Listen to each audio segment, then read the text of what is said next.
আমি পাপিয়া আপনাদের সাথে আমি আজকে একটা বিষয় নিয়ে কথা বলতে এসেছি। বিষয়টা হচ্ছে আমাদের বিগত কদিন ধরে সোশ্যাল মিডিয়াতে একটা বিষয় নিয়ে খুব আলোচনা চলছে এবং সেই বিষয়টা কিন্তু যথেষ্ট সেন্সিটিভ। তো আমার এই বিষয়টা নিয়ে কয়েকটা জিনিস মনে হয়েছে। আমার মনে হয় একটু আমার ভিডিওটা পুরোটা শুনে তারপরে যদি আপনারা কোনো কমেন্টস করেন সেটা খুব ভালো হয়। আর আমার এই প্রশ্নটা আপনাদের সবার কাছে এবং সাথে সাথে সায়ক চক্রবর্তীর কাছেও। প্রথমত উনি অলিপপের মতো একটা রেস্টুরেন্টে গেছেন যেখানে সবসময় আমরা জানি যে মাটন চিকেন ছাড়াও বিফ ওখানকার স্পেশাল ডিশ, পর্ক ওখানকার স্পেশাল ডিশ। তাহলে সেখানে উনি গেছেন খেতে, খুব ভালো কথা। গিয়ে উনি একটা ভিডিও করলেন যেখানে ওনাকে ভুল খাবার সার্ভ করা হয়েছে। যদি সেটা হয়ে থাকে সেটা সত্যি খুব ভুল হয়ে গেছে এবং কোনো মানুষ আমার মনে হয় না যে ইন্টেনশনালি এটা করতে পারে। যাই হোক, তা আমি প্রথম প্রশ্নগুলো আসি। ওখানে উনি ভিডিও করলেন, মানে প্রথম বিষয়টায় আসি। উনি ভিডিও করলেন যে ওনাকে বিফ সার্ভ করা হয়েছে, উনি সেটা খেয়ে ফেলেছেন এবং তারপরে উনি জানলেন যে ওনাকে বিফ সার্ভ করা হয়েছে। তো তারপরে উনি ভিডিও করলেন যে আমাকে বিফ সার্ভ করা হলো, আমি বিফ খেয়ে ফেললাম, গোমাতা খেয়ে ফেলেছি, তুমি কোন কাস্টে হচ্ছ, তুমি মুসলিম, তাহলে তোমায় যদি আমি পর্ক খাওয়াই। এবার আমি এক একটা করে প্রশ্ন করছি। উনি যখন জানেন ওই রেস্টুরেন্টটাতে বিফ সার্ভ হয়, তাহলে উনি যখন বলছেন উনি একজন ধার্মিক মানুষ, উনি একজন ব্রাহ্মণ মানুষ, তাহলে উনি নিশ্চয়ই দিনে 3 বার আর্নিক করেন। তাহলে সেরকম রেস্টুরেন্টে গেলেন কেন যেখানে বিফ পাওয়া যায়? কারণ সেখানে তো বিফ সার্ভ করাটা যদি ভুলবশত হয়ে থাকে সেটা তো ভুল হয়েছে। যদি বিফ সার্ভ করা নাও হতো তাহলেও তো সেক্ষেত্রে আপনার খাবারটার সাথে ছোঁয়া পড়তো।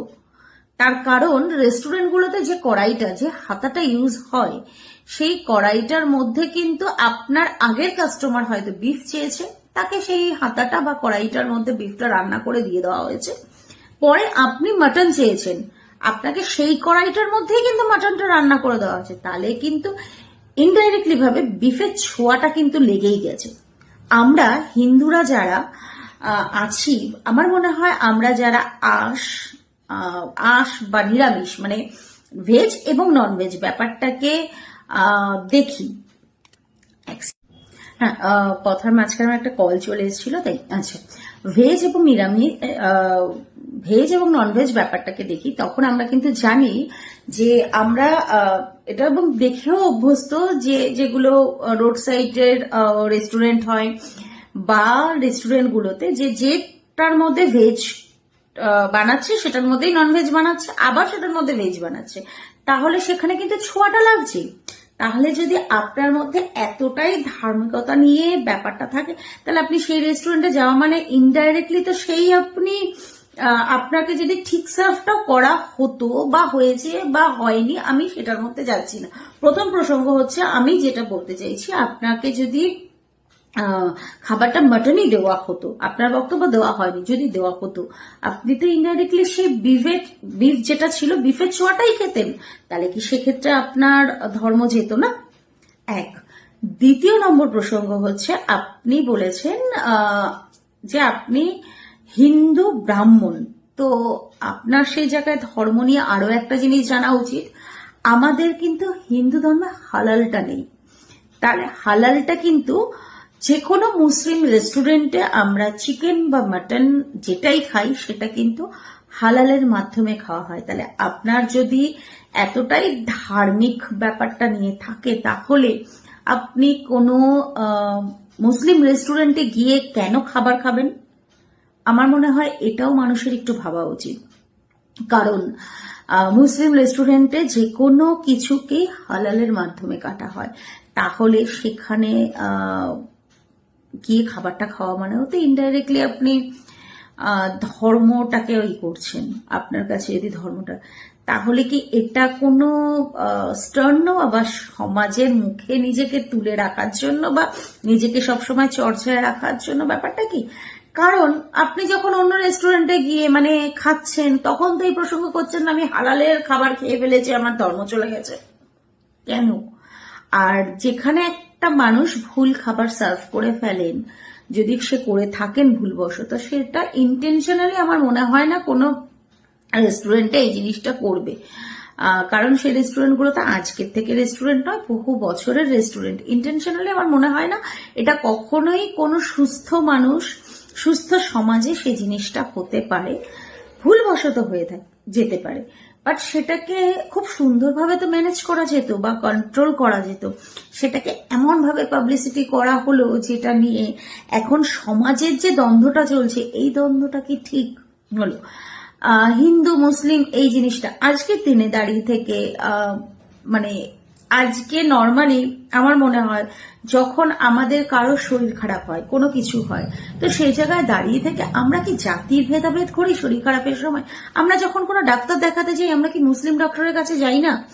বা আমাদের কারোর যদি শরীর খারাপ এমন হয়, আমার বা আমার ফ্যামিলির কারোর বা আপনাদের কারোর যদি কিছু হয়, কখনো ব্লাডের দরকার পড়ে, আপনারা যখন ব্লাড ব্যাংক থেকে ব্লাডটা আনেন, তখন কি আপনারা ব্লাড ব্যাংকে জিজ্ঞাসা করেন? বা ব্লাডটা যখন আপনার শরীরে ইনপুট করা হয়, সেটা কোনো হিন্দুরই ব্লাড আছে তো, কোনো মুসলিমের ব্লাড নেই তো, সেটা করে তো নিশ্চয়ই শরীরে দেন না ব্লাডটা। তো তাহলে কেন এত দ্বন্দ্বটা, কেন এত কিছু?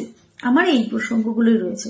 কাজে আমার কথা হচ্ছে, প্রত্যেকে যখন যা কিছুই একটু চিন্তা করবেন, বা এই যে সোশ্যাল মিডিয়াতে বিভিন্ন টপিকস গুলো আসছে, সেগুলো নিয়ে একটু নিজেদেরকে বিচার করে কথাটা বলা ভালো, না করেই আগেই সেই কিছুর মধ্যে নিজেকে ভাসিয়ে না দিয়ে একটু চিন্তা করবেন।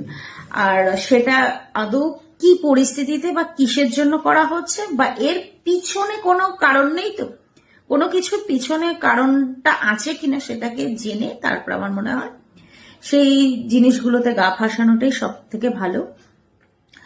আর মানে আমার যদি এখানে কোনো ভুল থেকে থাকে, বা আমার কথার যদি কোনো ভুল থেকে থাকে, আমি আপনাদের কাছে একটাই বলবো, সেটার জন্য আমাকে ক্ষমা করবেন। বাট আমার যেটা মনে হয়েছে যে এটা নিয়ে এইভাবে তুলে ধরাটার কোনো মানে নেই।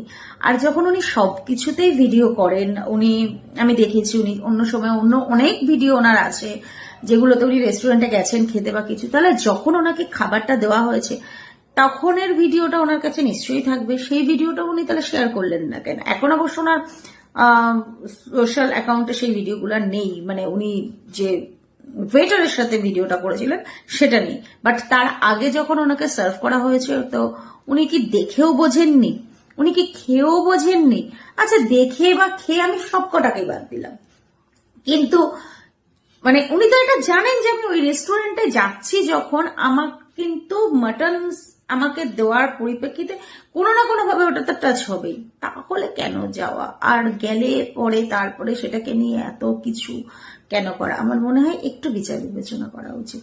যাই হোক, সবাই সুস্থ থাকবেন, ভালো থাকবেন, সাবধানে থাকবেন, আর স্রোতের সাথে গা না ভাসিয়ে একটু বিচার বিবেচনা করবেন। আমরা একটা সুস্থ সমাজে বাস করি, আমার মনে হয় সমাজটাকে সুস্থভাবে রাখাটাই প্রত্যেকটা মানুষের, প্রত্যেকটা নাগরিকের উচিত। কারণ আমাদের দেশ ভারতবর্ষ, আর ভারতবর্ষ কিন্তু এমনই একটা জায়গা, এমনই একটা দেশ যেখানে জাতি ধর্ম নির্বিশেষে প্রত্যেকটা মানুষ আছে, এবং একটা জাতির নয়। এখানে আমরা মানে সে এমনটা বলতে পারে 12 জাতির মানুষ আমরা থাকি। এখানে হিন্দু আছে, মুসলমান আছেন, জৈন আছেন, তো প্রত্যেকটা মানুষের মিলেমিশে একসাথে থাকাটাই মনে হয় আমাদের মানে এটাই আমাদের ভারতবর্ষের পরিচিতি, ভারতবর্ষের ঐতিহ্য, যে এমন একটা দেশ যেখানে বিভিন্ন জাতির মানুষ আছেন। তো যাই হোক, আমার কথাগুলো যদি কোথাও ভুল হয়ে থাকে বা কিছু হয়ে থাকে, আমি আবারও বলছি, আমাকে ক্ষমা করবেন। আমার যেটা নিজস্ব মতামত বা আমার যেটা মনে হয়েছে, আমি সেই প্রসঙ্গটাই আপনাদের কাছে তুলে ধরলাম।